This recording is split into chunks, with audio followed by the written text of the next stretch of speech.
欲取台湾，必先取澎湖。公元1683年，清军2万多人，数百艘战船向这片海域杀来。守军主帅刘国轩手握精兵，依靠炮台和地形，准备让清军有来无回。但没有人想到，最后改变战局的竟然是一场风向的转变。一场海战决定了一座岛屿300年的命运。澎湖列岛位于台湾海峡中央，是连接福建与台湾的重要门户。对任何想要渡海攻取台湾的军队而言，数百年以来，谁控制了澎湖，谁就约等于打开了通往台湾的大门。清正澎湖海战是满清入关以后和坚守大明正朔的明正政权爆发的最大规模的海上对决。海峡东侧，年幼的末代延平郡王郑克爽正在经历一场严重的政治动荡，而在海峡的西侧，大清帝国的康熙皇帝经过深思熟虑，终于下达了最终的进攻令。负责执行这场跨海战役的是福建水师提督施琅。这是一场极其罕见的对决。虽然名义上是清军进攻明正，但实际上两军的主力将领甚至是底层的士兵，绝大多数都是闽粤出身的汉人水手。清康熙22年，明永历37年6月14，公元1683年7月8日，清军的庞大舰队正式拔锚起航。这场决定东亚地缘格局、改变台湾命运的战争正式拉开序幕。然而故事的起点还要从澎湖海战的40年前开始说起。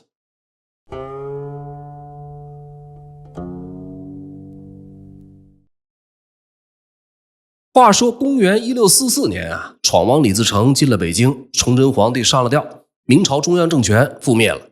不久以后，山海关总兵吴三桂引清军入关，李自成败走西安，后来死在了湖北九宫山。明朝的皇帝没了，但是大臣们还在。一般情况下，大臣们有2种方案可以运作。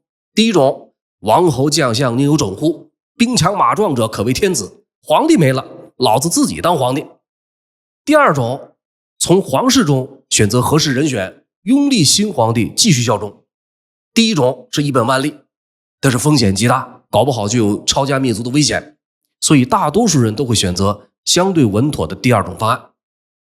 明朝灭亡以后，在地方军事集团的拥护下，一共有5个藩王，先后在南方不同地点建立政权，历史上把这些统称为南明。清军入关以后呢，和南明展开了一系列激烈的军事斗争。南明的军事武装在构成上相对是比较复杂的，有原来的民军部队，也有农民起义军和地方势力，不同势力之间矛盾重重，纷争不断。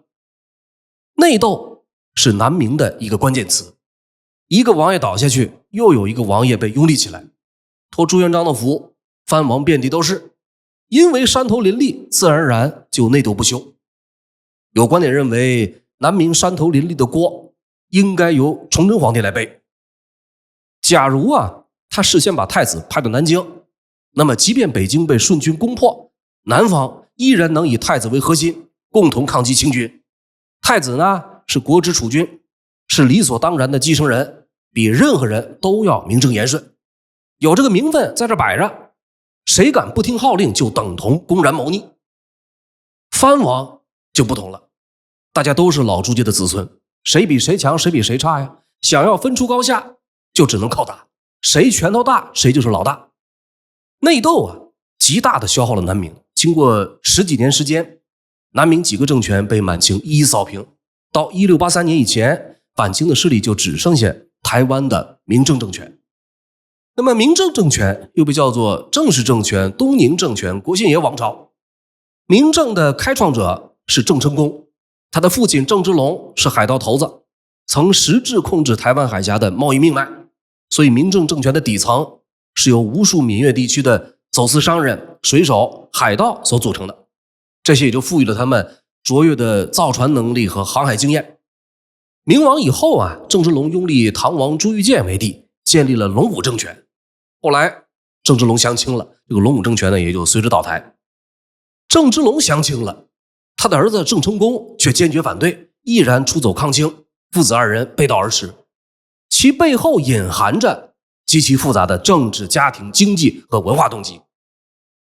郑成功的青年时期曾在南京国子监读书，接受的是极其正统的儒家教育。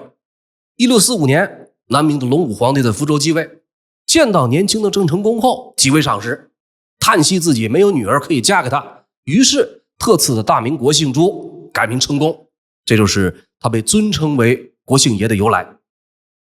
对郑成功而言，这种赐姓之恩是无上的政治信用与荣誉。他在南京孔庙前曾愤而焚烧自己的儒衣，誓言投笔从戎。父亲郑芝龙呢，本质上是个追求利益的商人，所以父子二人在政治路线上产生了根本性分歧，这是政治认同上。文化底线上，满清入关以后颁布了极其严酷的剃发令，留头不留发，留发不留头。儒家传统讲究身体发肤，受之父母。剃发易服对汉人，尤其是知识分子来说，相当于文化主体遭到破坏。郑成功拒绝降清，一定程度上也可以理解为是为了保留汉家的传统衣冠与文化正说。而在经济方面，巨额家产和海外贸易线的自主权则更是其中关键。郑氏家族并非一般的封建官僚，他们垄断了生丝、瓷器与茶叶的外销渠道，是当时东亚最重要的海上商业势力之一。郑芝龙认为降清可以保住荣华富贵，但是郑成功认为一旦上岸降清交出船队，就会沦为任人宰割的笼中鸟。历史也验证了这一点。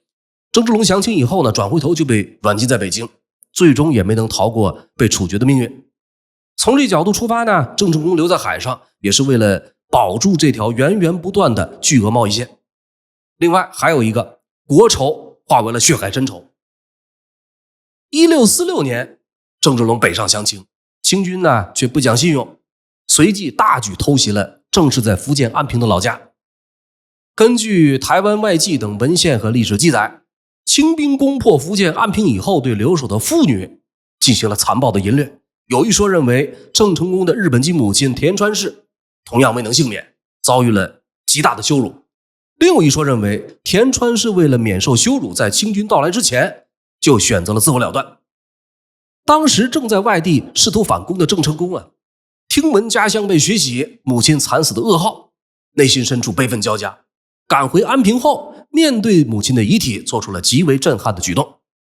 据黄宗义《赐姓始末》记载，郑成功大恨，用以法剖其母父，出场诋毁，重纳之以敛。他用类似日本剖腹的方式，亲手割开母亲的遗体，掏出内脏，彻底清洗干净，然后隆重入殓。他的母亲的死，将一场原本的政治对立直接升级为不可调和的血海深仇。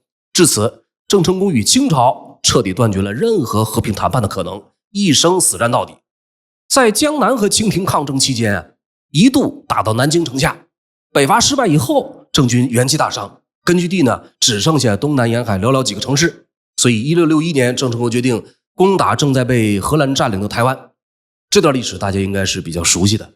经过长达数月的围困和激烈炮战，1662年郑成功最终打下台湾。这一年发生了太多事儿。吴三桂处死了永历帝，世子郑经和他弟弟的乳母通奸，驻守铜山的将领降清，叛将频频出现。在内忧外患之中，延平郡王郑成功一病不起，这一病倒就再也没有站起来，只几天的功夫就病情恶化，突然去世了。郑成功病死以后，他的儿子郑经击败自己的叔叔郑袭，接任了王位。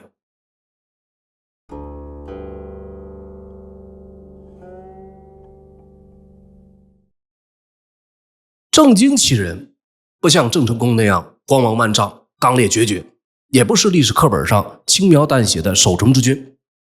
用现在的话来说，郑经是一个政客性格大于军人性格，在郁闷与野心之间反复横跳的且非常务实的地缘战略家。郑成功打下了台湾，而真正让明郑政权在台湾稳固发展的，其实全靠郑经和辅政大臣陈永华的治理。一般认为《鹿鼎记》中陈近南的人物原型就是陈永华。那么郑经为什么郁闷呢？这和他的家庭和他的成长环境有一定的关系。他的父亲郑成功历来以治军极严、手段刚烈著称，对部下动辄出斩，对家人的要求更是达到了近乎苛刻的儒家道德圣人标准。郑经作为长子，从小承载着继承家业的巨大压力，生活在对父亲的极度恐惧之中。很可能是在这种长期的精神高度紧张与压抑下，就迫切需要一个远离父亲威严的避风港来宣泄内心的脆弱与压力。于是20岁的郑经喜欢上了他弟弟的乳母，乳母叫陈昭娘，当时大约36岁，两人相差16岁。但是陈昭娘呢，温柔体贴，而且地位低下，毫无攻击性。在陈昭娘面前，郑经不需要扮演完美的世子，只需要当一个被安慰的男人。这种温柔的包容，对一个长期活在父亲阴影下的青年来说，具有十足的吸引力。郑经的世子妃姓唐，是南明兵部尚书唐显岳的孙女。这是一场纯粹的冷冰冰的政治联姻。唐氏和郑经关系一般，郑经在政治联姻中得不到一丝温暖，便把所有的情感与欲望寄托在了陈昭娘身上。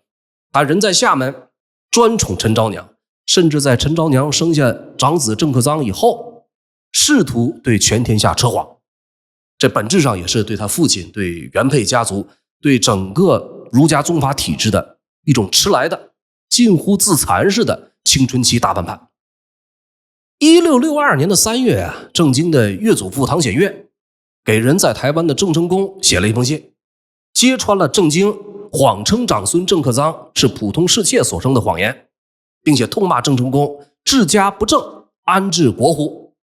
郑成功一生最看重名誉和军纪，在多重打击下，听闻家丑的郑成功勃然大怒，他直接解下自己的佩剑，交给手下将领，下达了一道惨绝人寰的密令，要求留守厦门的堂兄郑泰负责执行。首先处斩世子郑经，其次处斩陈昭娘和刚出生的郑克臧，最后王妃董氏管教世子吴方一并斩首，连儿子带孙子再加上结发妻子，通通问斩，一了百了。掌管厦门的郑泰和众将收到佩剑和密令以后，集体陷入了恐慌，尤其是郑泰，这是掌管郑氏核心经济命脉的人物。郑成功举兵北伐，东征台湾，都是由郑泰留守后方，坐镇金门、厦门。唐执郑经有不伦之举，这个郑泰啊当然是不认同的，但是也没法接受堂弟残杀血脉，以及这样大规模肃清宗族必然引致军心动摇的后果。和老将们一商量，最终厦门这波人直接来了个联合抗命，只赐死了一个陈昭娘，然后回报郑成功，声称对世子、对主母不敢动手。郑成功再次下令，势必尽诛有违令者，与之同罪。厦门这边呢，索性一不做二不休，禁止金门、厦门船只渡海前往台湾。郑成功在不久后病逝了，那么明郑政权也在这时候出现了危机。台湾的人们啊，集体拥立了郑成功的弟弟，也就是郑经的叔叔郑袭，让他继任东都主，掌控台湾所有军政大权。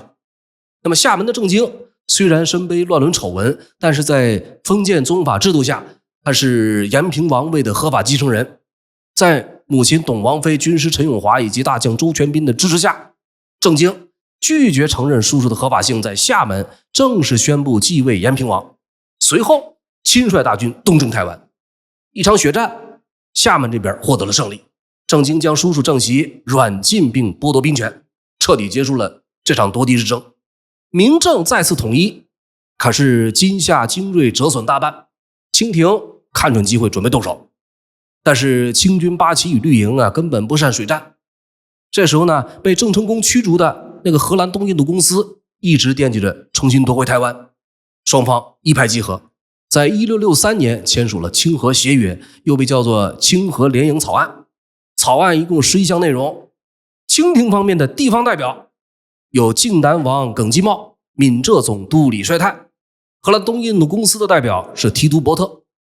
其中关键有这么几条。首先啊，双方共同出兵，荷兰东印度公司享有在华贸易的自由。其次，攻克金门、厦门以后，何方可以择一驻扎舰队。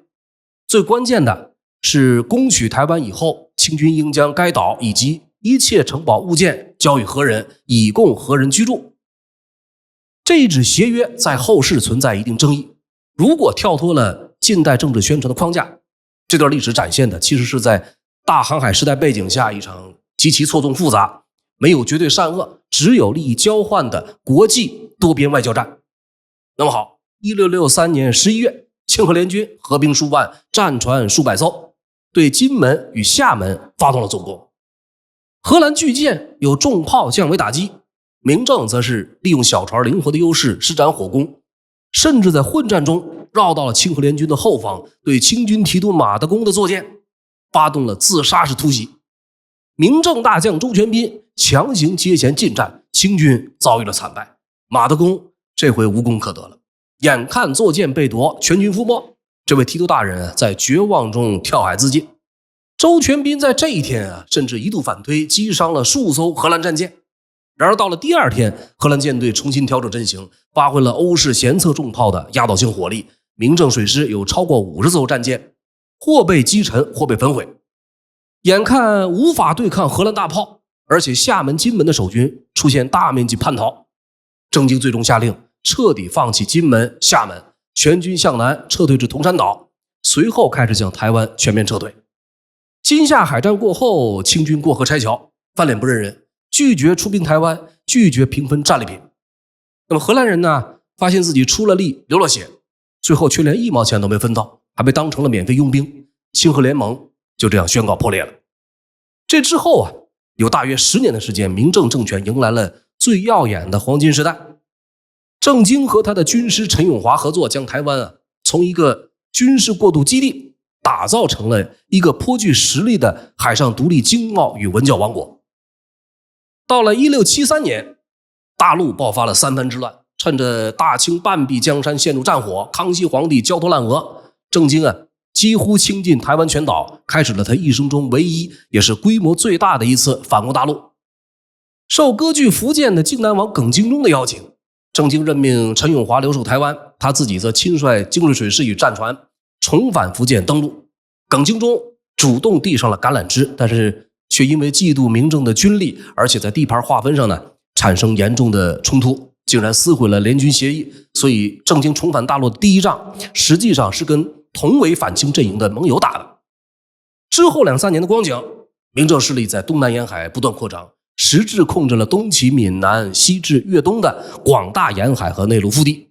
在大海之上的控制线不仅涵盖了台海和闽粤海域，甚至向北突入浙江沿海，进攻温州、台州、舟山群岛，一度严重威胁清廷的航运生命线。然而在1676年以后，形势又突然逆转了，同盟彻底瓦解，康熙皇帝调集八旗和绿营主力南下，明政的形势逐渐攻守易势。在全线危急的时刻，明政后期头号战神刘国轩，也就是后来澎湖海战的主帅，横空出世。1678年，刘国轩在福建海城以10000余兵力正面迎击清朝数万主力，用围点打援、断其水源的打法，围困海城80多天，最终大败清军，清军的伤亡极其惨烈。这场大胜让明政再度威震东南。为了彻底困死陆地上的明政军队清廷重启了极其残酷的迁界令与海禁。清军将沿海数百里的村庄彻底烧毁，百姓全部内迁，一片木板都不准下海。明政在陆地上得不到粮食、军饷和战马的补充，军队开始长期欠饷。由于长期内耗，军中人心涣散，大量的将领临阵投降清朝。眼看大势已去，郑经不得不第二次放弃金门、厦门，在1680年带领残余兵将逃回了台湾。6年的反攻一度席卷福建沿海的辉煌，到头来不过是一场镜花水月。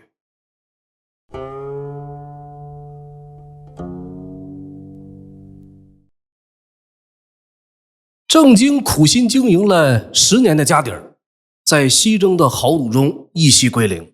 他在回到台湾以后意志消沉，据部分史料记载，后期逐渐疏于政务，终日沉迷于酒色之中。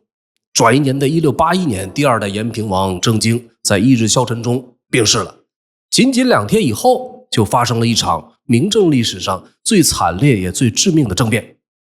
这场政变由外戚冯锡范主导策划，联合大将刘国轩等人，将年仅19岁的监国世子郑克臧秘密绞杀，改立自己12岁的女婿郑克爽。这场政变直接摧毁了岛内最后的团结，堪称明郑在澎湖海战前夕自毁长城的致命一击。前面已经介绍郑克臧是郑经的长子。1679年，郑经西征大陆的后期，眼看前线战局糜烂，经陈永华奏请，郑经正式准奏，郑克臧开始执掌监国建业。在陈永华的亲自教导下，郑克臧执法刚正不阿，赏罚分明。那么冯锡范呢，是郑经西征时候的重要亲信将领。退守台湾以后，这个冯锡范对精明正直的郑克臧和陈永华深感忌惮，于是便用计联手其余大员，将陈永华排挤出权力核心。在郑经去世以后啊，冯锡范又联合了郑经的弟弟们，共同向郑经的母亲，当时握有最高决策权的董太妃进谗言罗织罪名。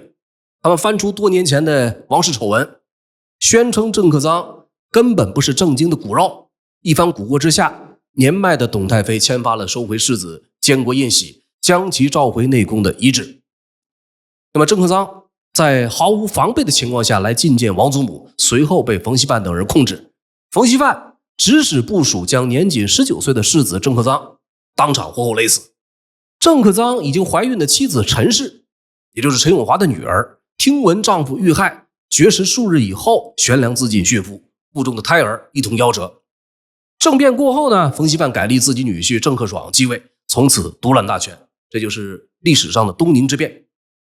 这个时候台湾的财政啊，由于常年战争已经空前枯竭，赖以生存的海上贸易也因为清廷海禁被彻底封死。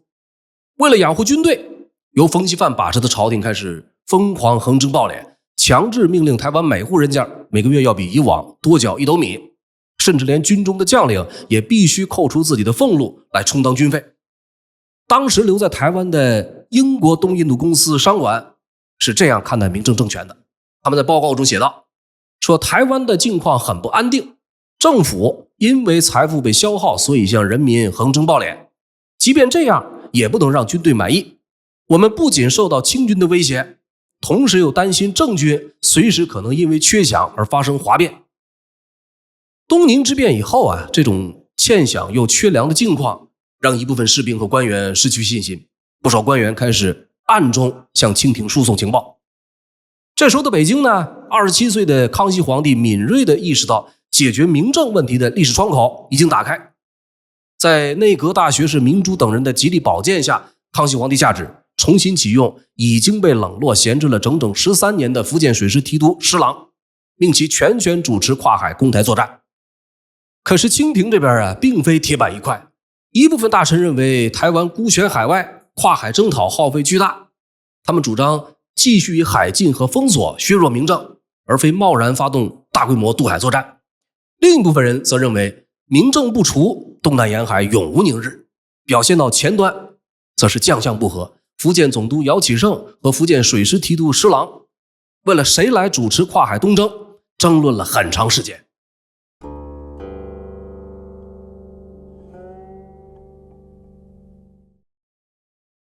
这一章节我们来着重介绍一下姚启圣和施琅。姚启圣是浙江会稽人，在明朝考中秀才，在清朝考中举人。表面上是读书人，实际上呢，这是个不走寻常路的豪侠。他是自幼身材魁梧，而且性格刚烈，喜欢打抱不平。据说在年轻的时候呢，曾经愤而出手击杀2名清兵，救下过1名汉人少女。明王清兴以后，顺治3年，清军名将多铎南下，姚启圣敏锐觉察到时代变了，主动前去投效，被委任为通州知县。随后又因为不习惯阿谀奉承，愤而辞官。10几年以后啊，姚启圣不甘一生平庸，决定重返政坛，自掏腰包花钱买了一个汉军8旗的复学生员身份，随即参加顺天府乡试，高中举人。中举以后被外放到广东香山担任知县，这是他早年仕途的最高峰，却也带给他灭顶之灾。清廷为了对付台湾正式政权，实行了极为严厉的迁界令和海禁政策，但是姚启圣呢，却利用了职务之便，私自默许香山居民和澳门的葡萄牙人进行海上贸易，并且从中抽税，甚至亲自参与经商。康熙8年，东窗事发了，姚启圣呢被逮捕入狱，为了保命，只能变卖家产，缴纳了巨额罚款，终于免除了死罪。丢了官，赔了钱，同时也进了清廷的黑名单，被定性为永不叙用。都已经被列入黑名单了，那么他又是怎么解禁的呢？他抓住了一次难得的历史机遇。康熙13年爆发了三藩之乱，姚启圣在浙江当地自费招募乡勇壮丁，投奔了前来平叛的康亲王杰叔，并且身先士卒，屡立战功。在这个期间啊，他主要干了这么几件大事。头一件，单骑入福州劝降耿精忠。清军压境，逼近了福建仙霞关以后啊，叛首耿精忠大势已去，想投降却又害怕清廷事后清算，犹豫不决。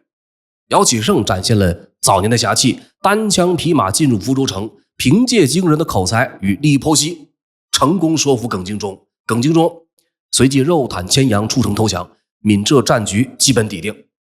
因为招降有功，康亲王杰叔大力表奏，清廷摒弃前嫌，将姚启圣破格提拔为福建布政使，相当于福建省长或者是财政与民政一把手。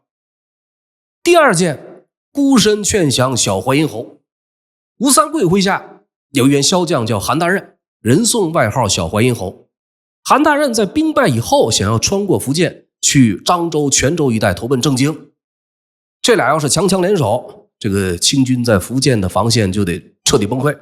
姚启圣呢，再次彰显胆识，只身一人走进韩大任的军营，对其动之以情，晓之以理，成功将韩大任劝降。第三件，自费5万两养军。明政大将刘国轩啊，率军猛烈反扑，将福建清军主力重重围困在海城。清廷的财政拨款迟迟不来，是姚启圣陆续拿出5万两白银，购买军资，扩充军队，以解燃眉之急。当时的福建总督朗廷佐眼看军情危急，而且姚启圣呢深得军心，主动向康亲王和康熙皇帝上奏，力荐姚启圣接任。不久后，康熙皇帝正式下旨，晋升姚启圣为福建总督，全权负责对台的经略与招抚大计。这是姚启圣的情况。那么施琅呢，和姚启圣的这个仕途经历又有很大不同。施琅字尊侯，号卓公，明朝天启元年出生于福建泉州府晋江县的将门世家。少年时学习书法不成，转而苦练剑术，精读兵法战术。17岁投身行伍，投到郑芝龙麾下，担任左中锋。郑芝龙降清，顺治3年，多多大军南下平定福建。随后呢，他也被编入清军，随军前往广东征讨，负责平定顺德、东莞、三水等县。郑成功在闽台沿海举兵抗清，并大举招揽父亲的旧部。施琅决定离开清军，前往海岛投奔郑成功，再度加入反清阵营。文献记载，当时郑成功麾下将领之中啊，施琅最为年轻，而且知兵善战，有很高的军事天赋。明政军队中啊，极为核心的楼鲁镇武之法，就是水师战船编队和7号指挥战术，被认为施琅对其有重要贡献。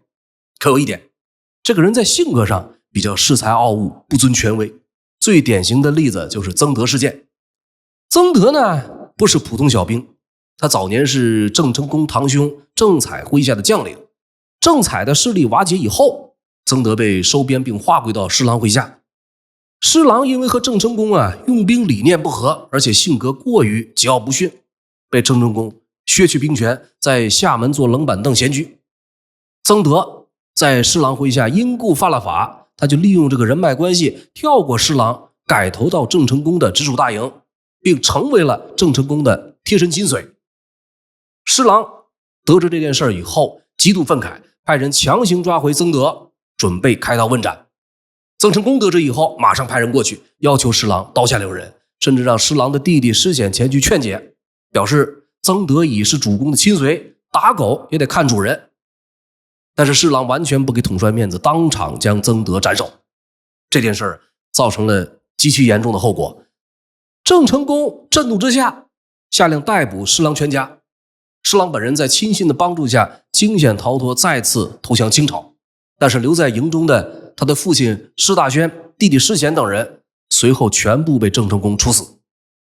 曾德这个人啊，在历史上并没有留下太多的战功，但是作为一个跳槽的部属，他用自己的性命引爆了施琅与郑成功这两位军事天才之间不可调和的性格与权力矛盾，进而改写了随后30年的台海历史走向。这场灭门惨剧让施琅与郑氏家族结下了不共戴天的血海深仇。第二次降清，施琅被授为同安副将，而后升任同安总兵。康熙元年升任福建水师提督，随后和靖难王耿继、茂闽浙总督李帅泰一同攻克金门、厦门。康熙4年，施琅被授予靖海将军，意图渡海攻台，但是舰队在金门外海遭遇了剧烈大风，船只飘散，被迫无功而返。由于清廷当时倾向对台实施招抚政策，加上朝廷内部不信任身为降将的施琅，康熙7年，清廷撤销了施琅福建水师提督一职，他被裁撤调往北京，并被授予3等伯爵。在北京赋闲13年，施琅四处结交权臣，比如纳兰明珠，撰写了多篇奏折，等待反扑机会。康熙20年，公元1681年，台湾政经病逝了，明政爆发东宁之变，政权陷入极度混乱。在福建总督姚启圣和内阁大学士李光地的全力保举之下，康熙帝终于下决心重新启用施琅，再度任命他为福建水师提督。姚启圣保举了施琅，但是两人一文一武，性格同样高傲，随即在多个核心问题上彻底决裂。首先是姚启圣主张由总督与提督同征出海，由姚本人坐镇统筹。施琅则是强硬上书康熙帝，要求专政，直言海战的决策只能听他一人指挥。最终康熙帝准奏，将姚启圣排除在前线指挥之外。这件事儿令姚深感羞辱。其次，采取什么时机进军，两人又发生争吵。姚启圣说应该利用冬春之际的北风，顺风南下进军。施琅呢，身为资深水师将领，深知澎湖水流复杂，坚持要在夏至期间乘南风，利用潮汐发动奇袭。再有，姚启圣主和，希望透过经济封锁和招降，不战而屈人之兵。而施琅呢，身负灭门血仇，强烈主张以武力彻底踏平明政。说这其中姚启圣的劝降政策主要有这么几个方面。在漳州设立了一个修来馆，专门用来招降接待台湾兵民。他派人将这个优待政策散布到台湾，只要前来投诚，文武官员保留原职，并发给官服车马。一般的平民只要留辫子就给钱。说有人拿了赏银就后悔，想家了又回去了，这种情况姚启圣下令概不追究，甚至有人剃了头，领完钱回台湾把头发养长，再来投诚一次。姚启圣呢是看破了，依然照样给赏。这种宽大的作风在台湾基层军民中引发了巨大的心理震撼，导致明政大量基层士兵和将领纷纷携带家眷和部属集体跳槽。这些官兵大都水性娴熟，擅长海战，很多人投诚之后受到清朝的重用，成为清军水师的骨干力量。澎湖海战，清军水师共有80艘主舰，舰上80名领兵将官，有20名是从郑军招降过来的。几个主要高级将领，比如主帅施琅、平阳镇总兵朱天贵、兴化镇总兵吴英，都是正式降将。再有就是除了基层兵民，姚启圣还多次指派特使前往台湾，向郑经提出可以依照朝鲜模式，只要称臣纳贡，可以不用剃发易服。这个朝鲜模式最早是郑经主动提出来的。1665年金夏海战之后，清朝派人到台湾劝降，郑经在回信中提出请称臣入贡如朝鲜，表明愿意奉清朝为宗主国，条件是台湾主权自治，不剃发，不改汉服。但是清廷没有同意。几年以后呢，康熙派人到福建主持和谈，开出条件，只要郑经削发登岸，可以永保富贵。结果被郑经断然拒绝了，并且在正式回信中这样说道：说朝鲜岂非箕子之后，事各有志，苟能如朝鲜力，则敢从议；若欲削发，至死不易。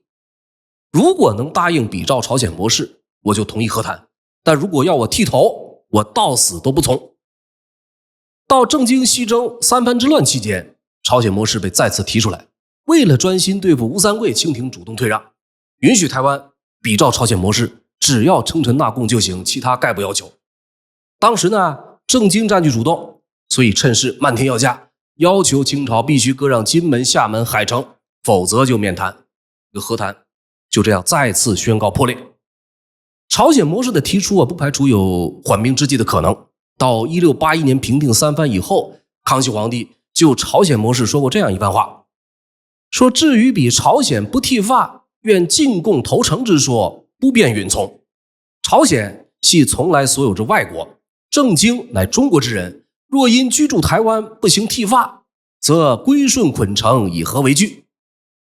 他的意思就是说，朝鲜自古以来就是独立的外邦，而台湾岛上的很多居民乃至郑氏家族，全都是从闽粤迁过去的中国之人。如果因为住在台湾就不剃头，那跟叛军有什么两样呢？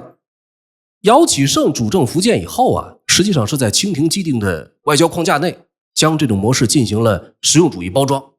那么台湾方面呢，郑经在世的时候强调割让机价，郑经去世以后，康熙21年，姚启圣希望赶在大军渡海之前，以招抚方式解决台湾问题。若能不战而定，不仅可以减少军事损失，也能成为他经略福建最大的政绩。姚启圣呢，派出特使前往台湾招抚，再次暗示，如果冯锡范、刘国轩愿意称臣，或许仍可争取不剃发照朝鲜立的待遇。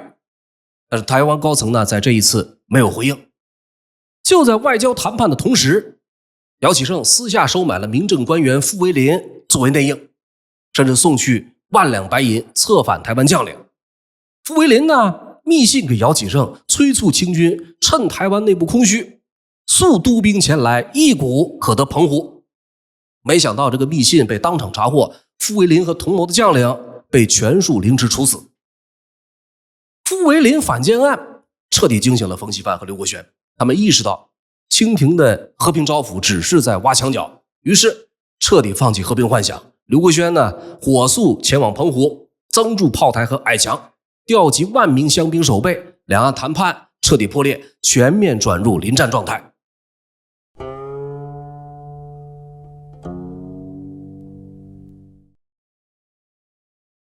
澎湖是台湾的咽喉之地，历来都被民政高度重视。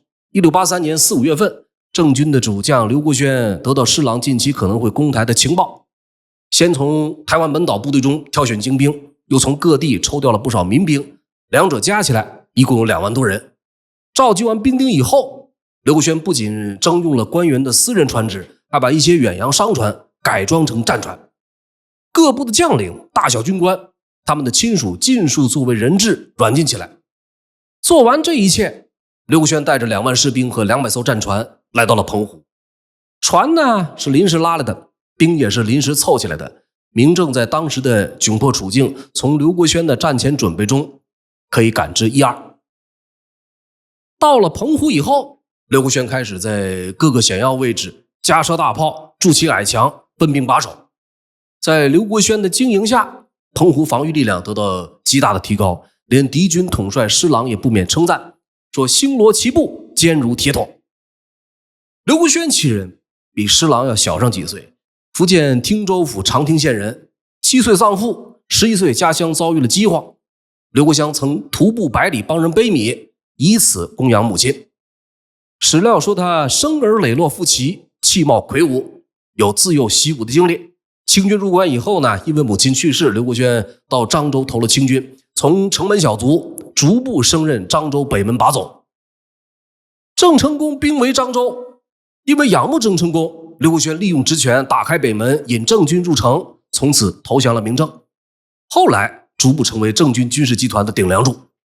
那么刘国轩在澎湖布防以逸待劳，施琅在铜山集结水军舰队，以大将兰里为先锋，率领士兵2万，战船236艘。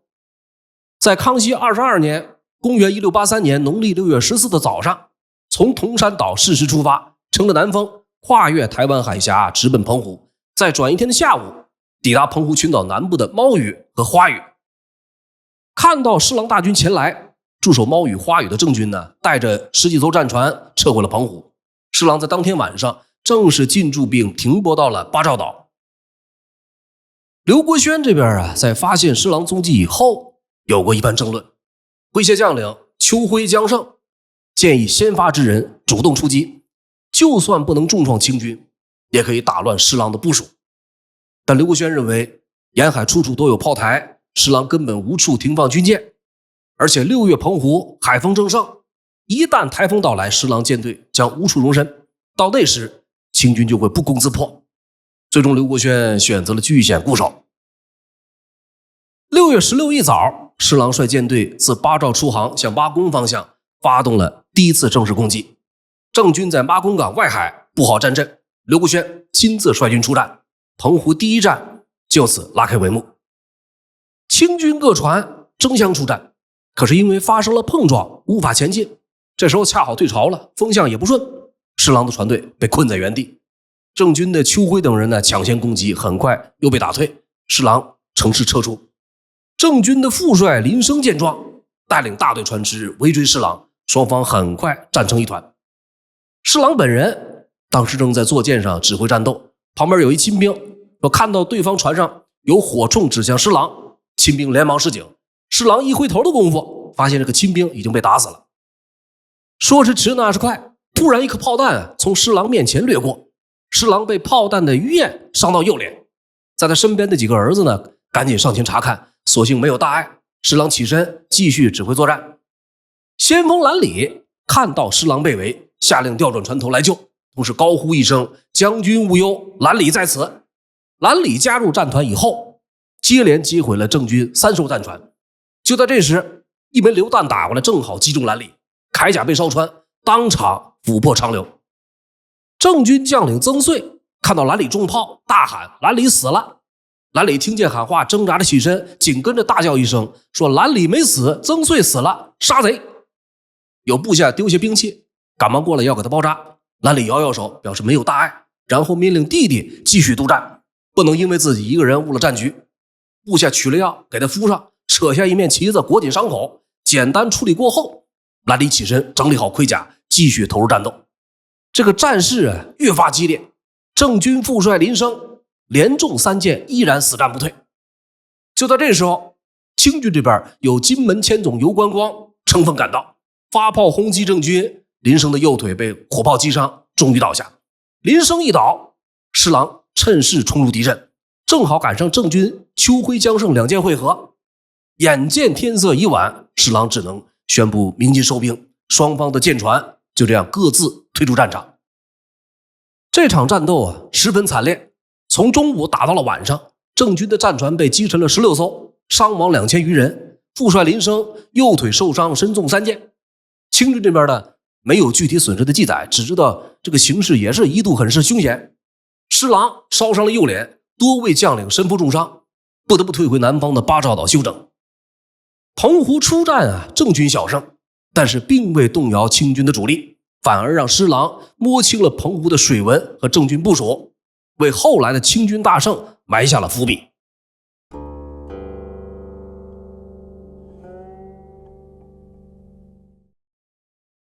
清军的舰队在返回巴兆岛休整以后，施琅开始论功行赏，兰里赏银2000两，游观光赏银1000两，其余有功有伤者按照战功大小、伤势轻重分赏不等。另有军官12人临阵退缩，按例当斩。经过众将求情，施琅允许他们戴罪立功。这时候兴化镇总兵吴英献上计策，说敌军船少，我军船多，刘轩所仰仗的不过是几艘炮船，我们可以摆下5点梅花阵，每5艘船为1小队，以5攻1，剩下的船作为机动兵力相机而动，这样既可以避免船只相撞，又可以各尽其能。从吴英的建议能够看出，郑清双方同样都是200多条船，但是实际的战斗力却大不相同。清军能够以5攻1，只有2种可能，要么清军在战术协同上远超郑军，要么就是郑军的船只虽多，但是可战之船并不多。施琅认为有理，他接受了吴英的建议，然后命令众将回营候令，一旦时机成熟，就会再度出征澎湖。如果从清军驻地巴兆岛前往澎湖核心水域，中间要经过胡景宇、统白屿，施琅在6月18领兵进驻胡景宇、统韩宇，随后又亲乘小船打探郑军虚实。此时的清军已经逐步逼近澎湖核心防区。6月22日清晨，施琅率领大军再度出击澎湖，整个舰队分作左、中、右三军。左军战船50艘，从西侧直入牛心湾，作为疑兵牵制郑军；右军战船50艘，由东侧经基隆屿从四角山方向作为骑兵与中军夹攻郑军。中军是主力，共计战船56艘，而且全部是大型战船，由施琅亲自指挥。56艘战船分成8个小队，每队7艘战船，四地排开，气势磅礴。首发阵容共计战船156艘，另外还有80艘作为后援。得知施琅来攻，刘国轩率领战船200余艘，四面齐出迎战，用全部兵力去迎敌。从事后来看，这可能是刘国轩最大的战略失误，因为从当时情况来看天时地利都在明郑这边，盛夏之时，一旦海象转坏，施琅就只能退兵。刘国轩守多久都不要紧，但是施琅却必须速战速决。台湾那边仍有数万守军和一些坚固据点，如果清军直接攻台，就很容易陷入持久战，这样就必须从大陆运粮，周围几个小岛根本负担不起粮食消耗。只要施琅从大陆运粮，刘国轩就可以乘机拦截。军队一旦得不到补给，施琅还是得退兵。清廷有老大一帮人在等着看笑话，施琅如果无功而返，下次再攻台就指不定是哪年的事了。要想后顾无忧，施琅必须在攻打台湾本土之前拿下澎湖，所以才会主力进出来打。刘国轩当时最有力的打法应该利用地形优势坚守不出。澎湖列岛北部有暗礁，舰队不容易通过，南部水浅，大型战船不易接近。施琅要想抢滩登陆就只能用小船，小船效率要低很多，刘国轩可以从容截击。这种情况下，施琅的胜算将会大幅降低。唯一的一处深水良港是马公澳，就是现在的马公港。如果选择从这里登陆，需要同时面临周围几处炮台的攻击，成功几率更低。所以从这一角度来看刘国轩放弃防守，主动迎击施琅，实在是不够明智。双方自清晨鏖战至傍晚，战况十分激烈。郑军的主力舰船火力极为迅猛，根据施琅本人的记载，炮火矢石交攻，犹如雨点，烟焰蔽天，咫尺莫辨。说大战之初海面上忽然刮起了西北风，刘国轩见状，立刻命令邱辉、江胜发动猛烈攻势。清军前锋朱天贵肋下中弹，当场身亡。击毙了朱天贵以后，邱辉往来穿插，锐不可挡。到了中午时分，风向突然由西北转为南风，清军舰队瞬间占据优势。施琅立刻挥动令旗，用以武打一、以众击寡的包围战术。郑军战船逐渐被分割开来，陷入孤立无援的近身肉搏。郑军死战不退，邱辉战船被清军包围了，眼看突围无望，邱辉自焚而死。那个江胜同样杀到山穷水尽，最后力战而亡。到了下午，明郑水师的防线彻底瓦解，兵败如山倒。这一仗郑军阵亡伤重被俘的约有17000余人，损失战船高达190余艘，主力精锐尽失。刘国轩眼看回天乏术，率领仅剩下的31艘残存战船，冒险驶入水流极其凶险的吼门水道，一路惊险突围，逃回了台湾本岛。